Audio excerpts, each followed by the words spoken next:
Hey guys, I am so excited to be filming today's video. I'm going to be demoing and doing some comparisons to the brand new Wang GOSS Artist Collection.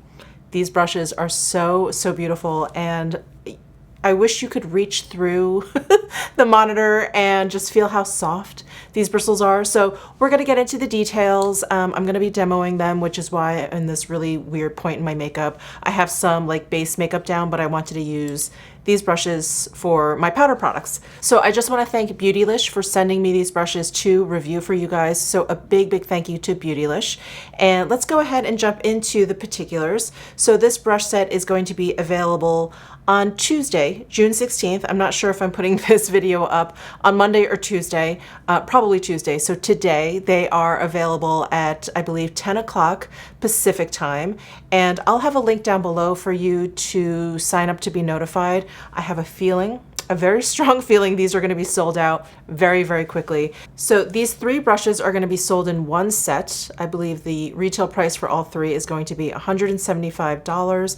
These are available exclusively on Beautylish. And there's a large, medium, and small. So the first thing I just want to get out of the way, because it's almost distracting, is how beautiful these brushes are. The entire handle is made out of wood, so there's no ferrule. So this is all one piece.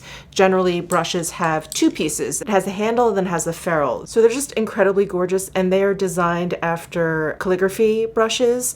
They even have the little string at the end. So generally, when you're using calligraphy brushes, or if you've just washed them, you want to hang them up. So they're always created with this little string at the end so that you can just hang them up and all the water will run down. So that is just such a beautiful little detail. I just absolutely love that. I have to figure out how I'm going to store these brushes. I feel like just throwing them into my cup with this at the bottom is such a waste. So I don't know, maybe I'll hang them up on my wall, but I do want to use them too. But it's these little details that I just love. So the handle length of all three are the same. Let me just hold up some other brushes to kind of show you some comparisons. Let me hold up a Sonia G brush. So this is her Face 1 brush. It's just the tiniest bit shorter, but it is a little bit shorter. Obviously it's much fatter. And then here is the Chikuhodo GSN line.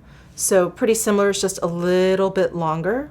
And then here is the Chikuhodo Z line, and you can see that this is much shorter.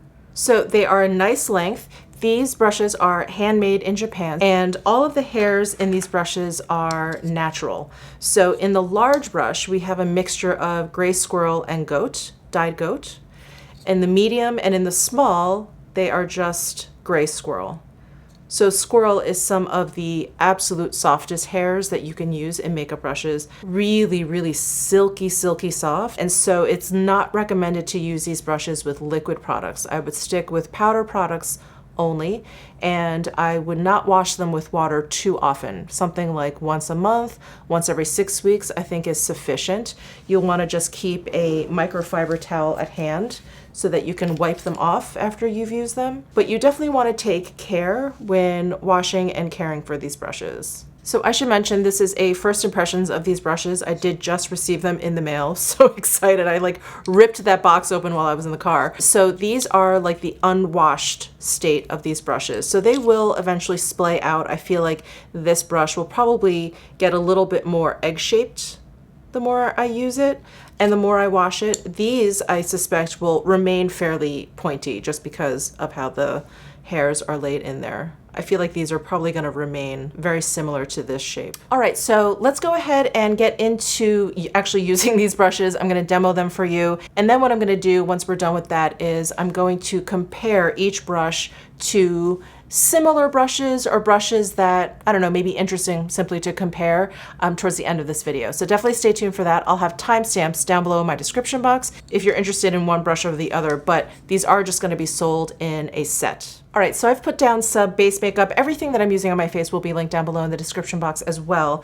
But I wanted to apply some powder at this point. So I'm kind of looking between these two brushes, and I think I actually want to start with the medium brush to set underneath my eyes. So I'm going to do that first. Oh God, it's so soft. When I just did that, I was like, wow, really incredibly soft. So just picking up a little product and brushing that right underneath. God, it's like air light. It's so wispy, Oh my gosh. These brushes also are not heavy at all. They're actually a really nice weight in the hand, and they all have like a little bit of a dip right here, which is like the perfect place for your fingers. So far, these are just an absolute dream to use. Oh, I mean, it doesn't even feel like you're using a brush. It feels like you're just kind of like massaging your eye.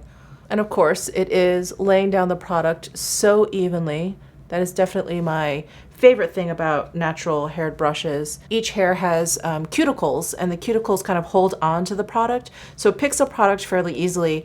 And then when you're applying it, it's not like you're just applying all the product at once in the beginning and then kind of blending it out. It sort of dispenses the product naturally. It just makes for the most even application of product. So when it comes to pointier brushes, obviously you can use brushes however you want. I'm not the biggest fan of like smushing my brushes down too much. I don't know, I just always feel like I'm being too rough with them. So for me, when I use really pointy haired brushes, instead of going kind of like straight in, because then you just kind of have the tip, and unless of course you do kind of like press a little bit harder, what I like to do is just kind of use it flat. So I'm kind of using all the ends of the hairs here to help blend and help like dispense the product. So for me personally, that's how I like to use pointy haired brushes. I really like to use them to sweep. I really like to use them at a fairly strong angle instead of kind of right on. Even kind of brushing it sideways, I always hold it fairly flat to my face. All the brushes, I should mention, all have a round ferrule, so none of these brushes are oval in any way, so they're all round. And I'm gonna go ahead and use the large brush, and this one is less pointy than the other two. It is just a hair more domed shaped, or egg shaped, I like to say. But it definitely has more of a point than a lot of my powder brushes. Let me go ahead and apply some more powder. And I just like to pounce and sweep. I think when it comes to loose powder and kind of applying it all over my face, I prefer a brush a little bit bigger, like, you know, like a really big, generously sized powder brush. But if you're someone that really kind of likes to spot powder, you don't like to powder your entire face, let's say you only put foundation maybe in the center of your face, you know, little around your eyes, your nose, your mouth, maybe your oilier areas, I think this is great because you can just kind of powder right over there if you just want to kind of set your foundation or your base product. I think it's great for that. But for me, I like to powder my entire face, and I think this brush may be a little bit too small. I definitely see myself using this for bronzer and blush though. So why don't we go ahead and move over into bronzer and blush. I've got some of my favorite bronzers here. I've got the GOSS Sun Show bronzer, and this is in the shade Light. I also have medium here, but I think light will be deep enough for me today. So again, I'm gonna grab the large brush, and I'm just kind of patting it over. It's picking up a little bit of product. I'm gonna kind of sweep to the side now. See if I can pick up a little bit more. Yeah, now it's picked up quite a bit of product. I'm just gonna go ahead and sweep that.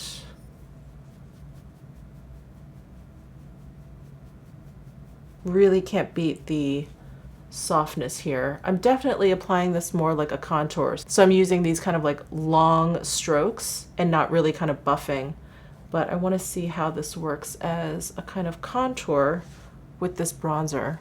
That is great. Look at that airbrushed application.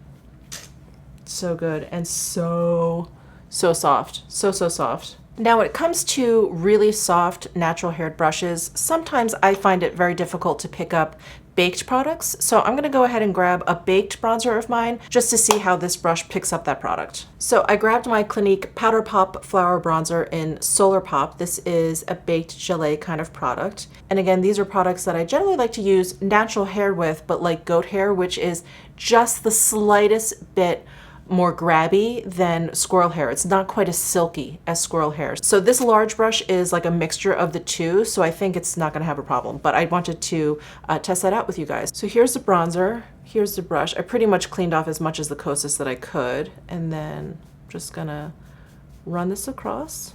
And it picks up a nice amount, let's see. Oh yeah, lovely, lovely.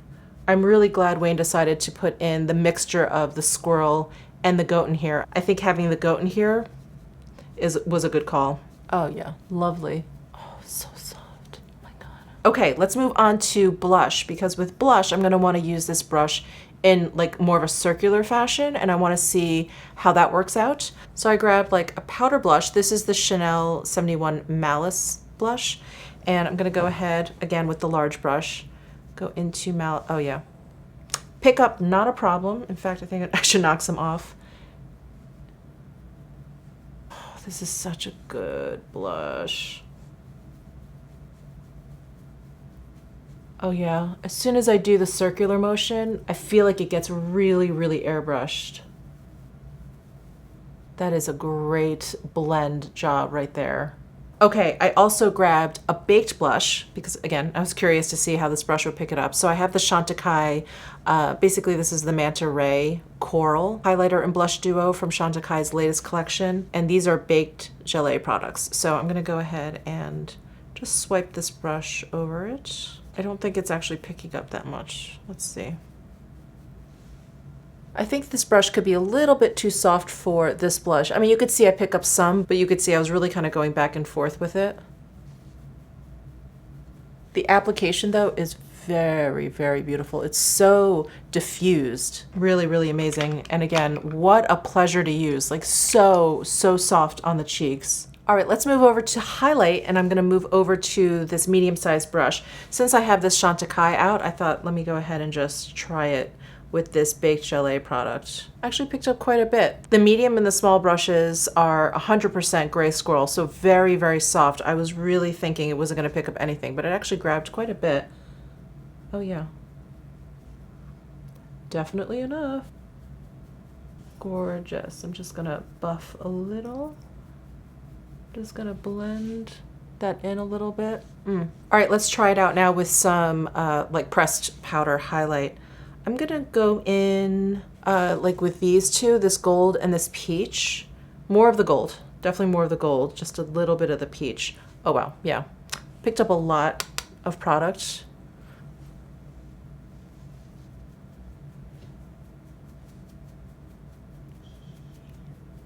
Wow.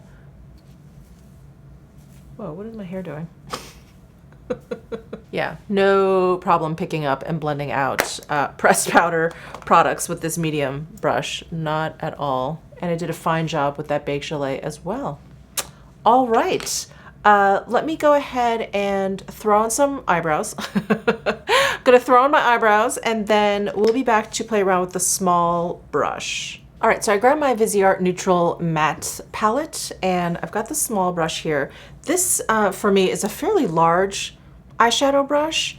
And, you know, again, because it's pointy, I like to use it kind of flat against my face.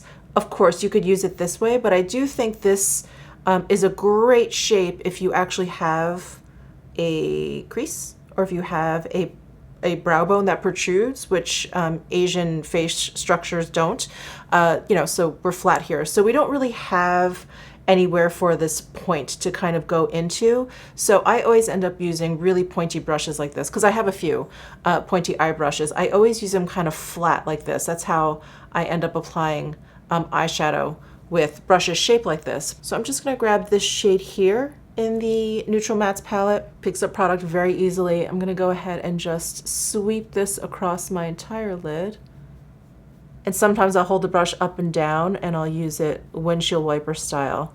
Again, this is the benefits of having kind of like a flatter eye areas. You can do this with a fairly long brush and you get like the whole surface here. So I'm just gonna do that, get a nice even coating of this matte shade.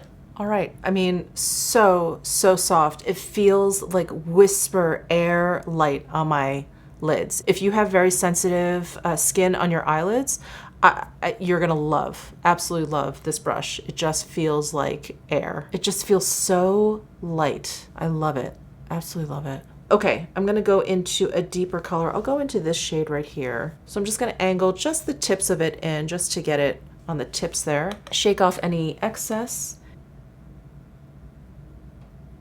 And one thing I do love about these brushes shaped this way, I do feel like you get a really, really diffused application of the shadow, just really, really light, really natural. If you're not going for a bold look and you just want a wash of color, because at least the way I use the brushes, I'm just kind of using the tips here, and it's just such a light, wispy application versus something very, very dense.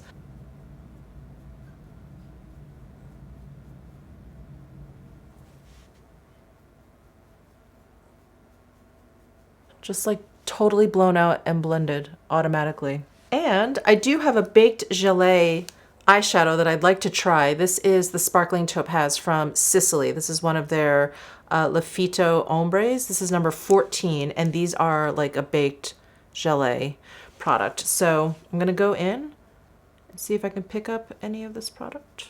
I picked up some product. It definitely takes a little bit more work than a regular, like traditionally pressed powder eyeshadow, but I'm just kind of going back and forth with the brush on the eyeshadow, and I'm picking up a decent amount. This probably wouldn't be my first pick brush to use with this eyeshadow, but if you've already started with this brush like I did using with the Visearts, I think you can move to a baked gelée eyeshadow without a problem.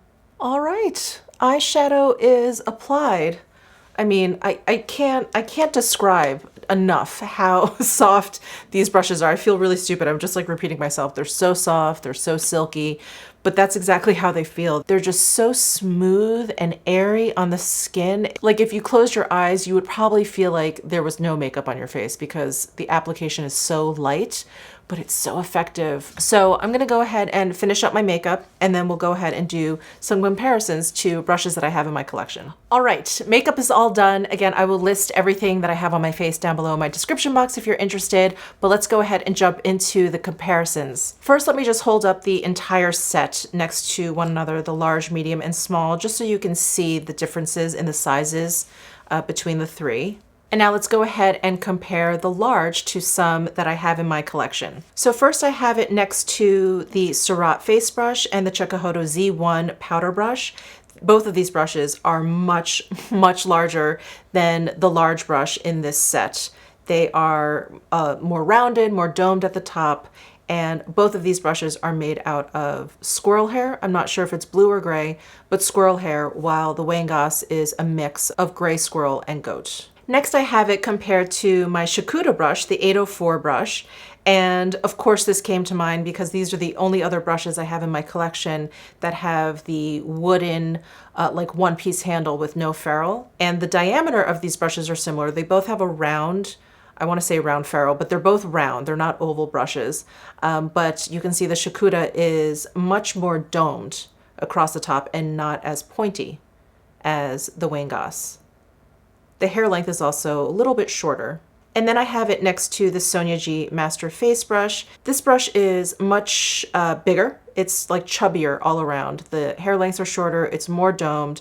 It is dyed and undyed goat hair, and it is also round as well, but it's just a bigger and fluffier kind of brush. Next, I have it beside the Chikuhodo GSN 4 brush. This brush is also made out of squirrel hair.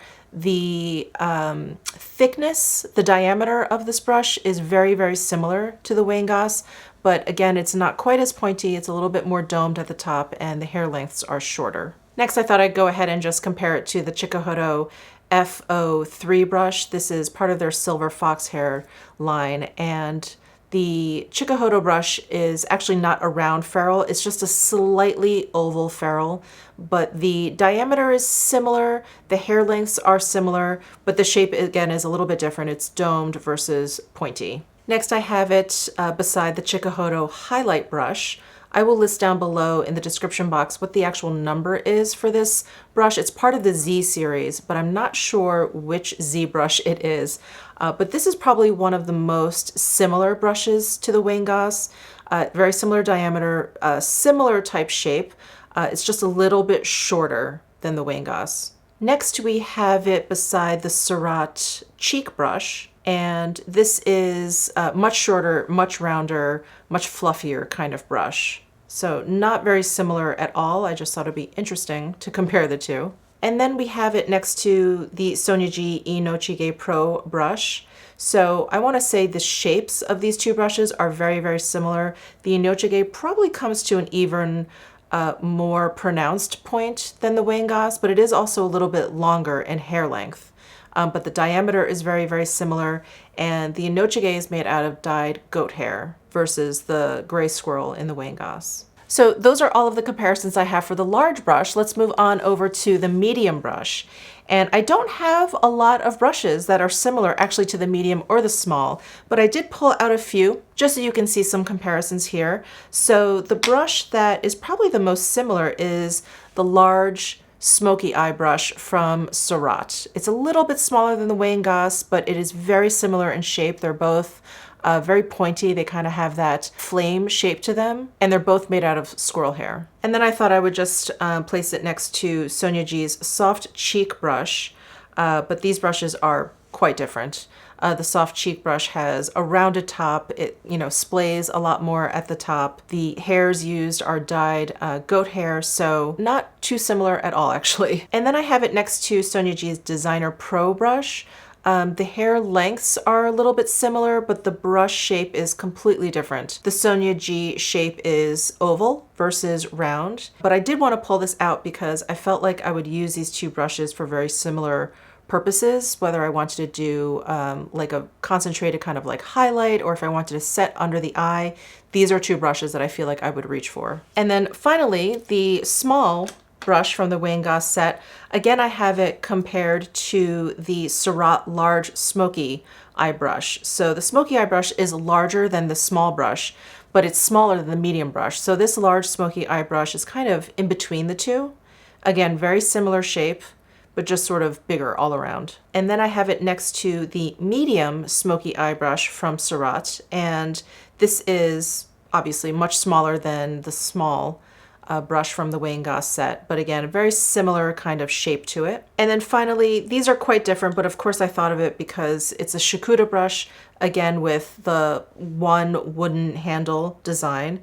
And this is the 823 eyeshadow brush. It is also quite pointy at the top, but the hair length is much, much shorter. The diameter is probably very, very similar in both of these brushes, but they're very, very different in shape. So that's it for all the comparisons. I hope you found them helpful. Definitely let me know if you have any questions down below in the comment section. And again, another huge thank you to Beautylish and Wang GOSS for sending these brushes over to me to review for you guys. I hope you enjoyed this video. Please give it a thumbs up if you did. Subscribe down below if you haven't already, and I'll see you in my next video.